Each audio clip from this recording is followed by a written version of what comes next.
2017-2018 eğitim öğretim yılının başlangıcını 1 Eylül itibariyle start verdik. İlk önce 2 Anadolu Lisemizi açtık. 1 Eylül tarihiyle. Kırgız Anadolu Lisemiz ve Kırgız Türk Anadolu Kız Meslek Liselerimiz ile başladılar. Bu yazın Kız Meslek Lisemizin çevre düzenlemesinde bir yenilikler yaptık. Yeni eğitim öğretim yılına sınavla aldığımız yaklaşık 1300 kişi sınava girdi. Onlardan 100'ünü kaydettik. 100 öğrenci sınavı kazandı ve yatılı bölüme de bir bölüm öğrenci alacağız. 13 ile 15 arasında değişik bu rakam. Onlar da yatılı olarak kalacak. Kız Meslek Lisemize biz Kırgızistan'ın bütününden çocuk alıyoruz. Anadolu Lisemiz yatılı olmadığı için sadece Bişkek'ten öğrenci kabul ediyoruz oraya. Böylece bu öğretim yılında da kapasitesi tam olarak 2 Anadolu Lisemizi eğitim öğretime hazır bulundurduk ve başlattık.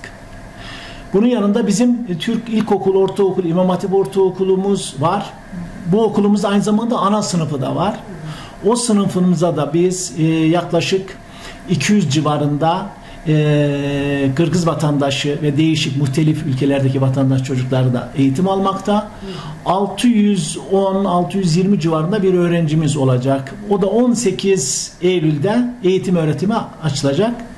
İlk haftada ilk öğretim haftası kutlamaları yapacağız muhtemelen. Bu kutlamayla beraber de tıpkı Türkiye'de eğitim öğretim startı verildiği gibi Kırgızistan'da da Türk çocuklarına Türk İlköğretim Okulu'nda bir açılış standı vereceğiz. Ana sınıfımız da olacak. Ana sınıfımızda önümüzdeki yıl ilköğretime başlayacak çocuklarımızı alacağız. 40-45 civarında öğrenci ana sınıfımızı alacağız. 2 sınıfta eğitim alacaklar. Örgün eğitimde yaklaşık 1100 civarında bir öğrenciye hizmet vermiş olacağız. Ve bu öğrencilerimizin tamamı da bu geçen yıl olduğu gibi bu yılda öğleyin yemeklerini okullarda yiyecekler.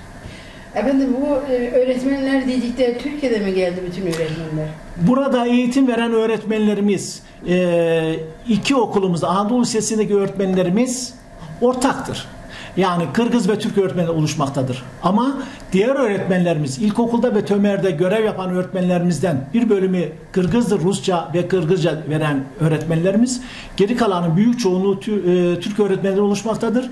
Geçen yıl burada Türkiye'den gelen öğretmen sayısı toplam 87 idi. Bu yıl geleceklerle beraber bu sayı 93'e çıkacaktır. Yine bizim çok etkin Türkiye Türkçesi öğretim merkezimiz olarak çoğu protokole dayalı yaklaşık 55 birinci dönem 55 yani daha 60 civarında ikinci dönem olmak üzere 115-120 civarında kurla beraber Kırgızistan'ın Bişkek başkentinde ağırlıklı fakat Oş vilayetiyle Celailabad vilayetinin yanı sıra bu yıl yeni bir açılım daha yapacağız.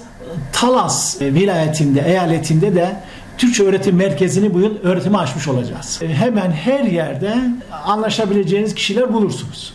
Çünkü Türkiye Türkçesi Kırgızistan'da resmi dil olan Kırgızca ve Rusçadan sonra en çok konuşulan 3.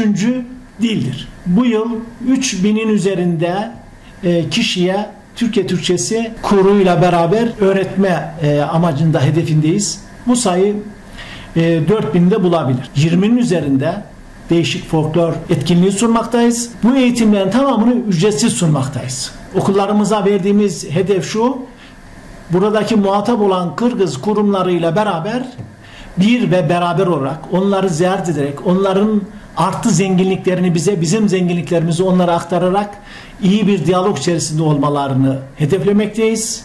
Ve geçen yıl olduğu gibi bu yılda sosyal ve dostluğu pekiştirici olarak futbol turnuvaları, değişik spor müsabakalarda yapmayı hedeflemekteyiz. İnşallah bunu sizler aracıyla Golden Bridge basını aracılığıyla da bütün kamuoyuna duyurmayı ve bu eğitim öğretim açılışında bize gösterilen ilgiden dolayı da basınınıza teşekkürlerimi eğitim müşaviri olarak bildiriyorum.